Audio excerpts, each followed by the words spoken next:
Hello viewers, welcome to உணவுகள். இன்னைக்கு நம்ம பார்க்க போறது simple lunch box recipe number 4 simple veg பிரியாணியும் ரைத்தாவும் எப்படி பண்றதுன்னா இந்த வீடியோல நம்ம பார்க்க போறோம். நீங்க நம்மளோட சேனலுக்கு புதுசு அப்படினா வீடியோ ஃபுல்லா பாருங்க. பிடிச்சிருந்துச்சு அப்படினா மறக்காம நம்ம உணவுகள் சேனலை சப்ஸ்கிரைப் பண்ணுங்க. இந்த வீடியோவோட மோட்டிவ் என்னன்னு பாத்தீங்கன்னா வர்க்கிங் வுமனுக்கு எப்படி ஈஸியா வந்து லஞ்ச் இந்த ஐடியாஸ்லாம் கொடுக்கிறது, பிரேக்ஃபாஸ்ட் மெனு, பட்ஜெட் மெனு எல்லாமே இந்த வீடியோ அதாவது இந்த சேனல்ல வந்து நான் சொல்லுவேன். இந்த சேனலோட மெயின் மோட்டிவ் அதுதான். ஸோ நம்மளோட சேனலை சப்ஸ்கிரைப் பண்ணி வச்சுக்கோங்க. இப்போ வெஜ் பிரியாணி எப்படி செய்யறது அப்படின்றத பார்க்கலாம். இதுக்கு தேவையானதுன்னு பார்த்தீங்க அப்படின்னா 2 பெரிய சைஸ் பெரிய வெங்காயத்தை இந்த மாதிரி நீள நீளமாக கட் பண்ணியிருக்கேன். 2 மீடியம் சைஸ் தக்காளி கட் பண்ணி வச்சுருக்கேன். பொடி பொடியாக கட் பண்ண மல்லி இலை, புதினா எடுத்து வச்சுருக்கேன். அதுக்கப்புறம் பார்த்தீங்கன்னா இது ஒரு பேஸ்ட்டாக அரைக்க போகிறோம். அதுக்காக கட் பண்ணி வச்ச வெங்காயத்தில் ஒரு 4 பீஸ், 2 பச்சை மிளகாய், அதுக்கப்புறம் பூண்டு, இஞ்சி இதை எடுத்து வச்சுருக்கேன்.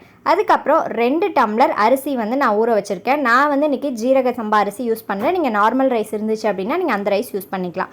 அதாவது 2 டம்ளர் ரைஸை வந்து நான் வந்து ஒரு ½ அன் ஹவருக்கு முன்னாடியே வந்து தண்ணியில் வந்து ஊற வச்சுட்டேன். இந்த படியில் தான் வந்து நான் வந்து 2 படி வந்து போட்டிருக்கேன். அதுக்கப்புறமா மிக்ஸ்டு வெஜிடபிள்ஸ், உங்ககிட்ட எந்த வெஜிடபிள்ஸ் இருக்கோ நீங்கள் ஆட் பண்ணிக்கலாம்.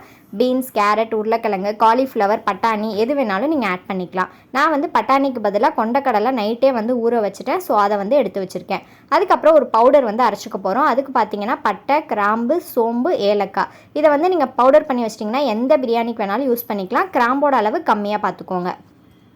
இப்போ ஒரு குக்கர் எடுத்து வச்சுக்கோங்க. அந்த குக்கரில் ஒரு 2 டேபிள் ஸ்பூன் அளவுக்கு ஆயில் ஆட் பண்ணிக்கோங்க. நெய் வேணாலும் ஆட் பண்ணிக்கலாம், அது உங்களோட சாய்ஸ் தான். இப்போது ஆயில் நல்லா ஹீட் ஆனதுக்கு அப்புறமா அதில் ஒரு பிரியாணி இலை, ஒரு துண்டு பட்டை, ஒரு 2 கிராம்பு, ஒரே ஒரு ஏலக்காய் இதை மட்டும் ஆட் பண்ணிக்கோங்க. இது எல்லாம் நல்லா பொரிஞ்சதுக்கு அப்புறமா நம்ம நீல வாக்கில் கட் பண்ணி வச்சுருக்கிற வெங்காயத்தை ஆட் பண்ணிக்கலாம். இப்போது இந்த வெங்காயம் வந்து ஒரு 70% நல்லா வந்து வதங்கணும். இப்போ பாருங்கள், அந்த வெங்காயத்தோட கலர் வந்து ஓரளவுக்கு நல்லாவே சேஞ்ச் ஆகிடுச்சு. இப்போ நம்ம அரைச்சி வச்சுருக்கோம் இல்லையா பேஸ்ட்டு, இஞ்சி, பூண்டு, பச்சை மிளகாய், அதுக்கப்புறம் 2 வெங்காயம் அதாவது 2 பீஸ் வெங்காயம் ஆட் பண்ணியிருக்கோம்ல அதை வந்து உள்ளே ஆட் பண்ணிக்கலாம். இப்போ இதோட பச்சை வாசனை போகிற அளவுக்கு இதை நல்லா வதக்கிக்கோங்க. இப்போ வதங்கினதுக்கு அப்புறமா 2 மீடியம் சைஸ் தக்காளி எடுத்து வச்சுருக்கோம், அதையும் இதில் ஆட் பண்ணிக்கலாம். இப்போது அந்த இஞ்சி பூண்டு பேஸ்ட்டோட இந்த தக்காளியும் வந்து நல்லா வந்து மேஷ் ஆகணும். தக்காளி வந்து சீக்கிரம் வதங்கிறதுக்காக நான் இப்பயே வந்து உப்பெல்லாம் ஆட் பண்ணிடுறேன். உங்களோட பிரியாணிக்கு ஏற்ற உப்பு எல்லாத்தையும் நான் இப்பயே ஆட் பண்ணிடுறேன். கூடவே வந்து மஞ்சள் தூள் இது 2 ஆட் பண்ணிட்டோம் அப்படின்னா தக்காளி வந்து சீக்கிரமாக வதங்கிடும். ஸோ அதனால் நான் இப்பயே வந்து ஆட் பண்ணிக்கிறேன். இப்போ பாருங்கள், தக்காளி எல்லாம் நல்லா மேஷ் ஆகி ஒன்றோட ஒன்று நல்லா வந்து குக் ஆகிருக்கு. இப்போது இந்த டைமில் நம்ம கட் பண்ணி வச்சுருக்கிற மல்லி, புதினா அதை ஆட் பண்ணிக்கலாம். கொஞ்சம் மட்டும் மீதி எடுத்து வச்சுருக்கேன். இப்போ மல்லி, புதினா ஆட் பண்ணதுக்கப்புறம் அதே ஒரு தடவை மிக்ஸ் பண்ணிக்கோங்க. இப்போது நம்ம ஊற வச்சுருக்க கொண்டக்கடலை, அதுக்கப்புறமா நம்ம கட் பண்ணி வச்சுருக்கிற அந்த வெஜிடபிள்ஸ், கேரட், பீன்ஸ், உருளைக்கிழங்கு இது எல்லாத்தையும் நான் வந்து ஆட் பண்ணிக்கிறேன்.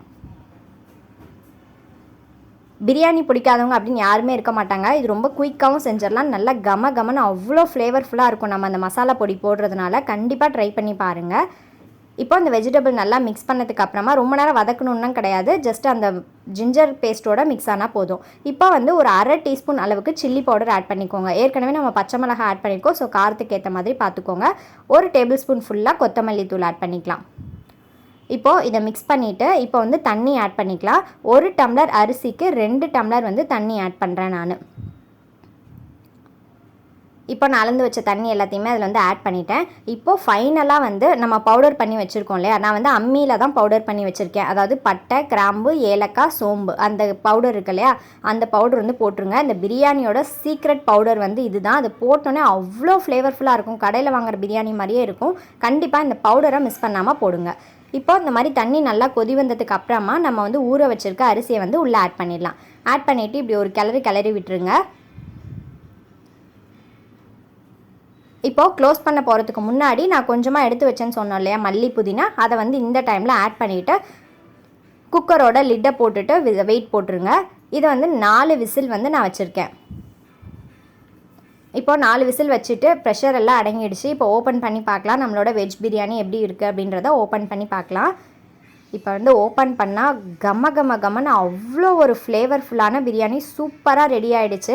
கண்டிப்பாக அதை ட்ரை பண்ணி பாருங்கள். அப்படியே அதை திறந்தோடனே வீடு ஃபுல்லாக அந்த பிரியாணி ஃப்ளேவர் தான் இருக்குது. நம்ம நான்வெஜ் ஹோட்டலில் என்ட்ரானா எப்படி ஒரு ஸ்மெல் வருமோ அது மாதிரி இருக்குது. செம்ம டேஸ்ட்டான பிரியாணி. கண்டிப்பாக மிஸ் பண்ணாமல் ட்ரை பண்ணி பாருங்கள். நீங்கள் நம்மளோட சேனலுக்கு புதுசு அப்படின்னா மறக்காமல் நம்ம சேனலை சப்ஸ்கிரைப் பண்ணுங்கள். தேங்க்யூ.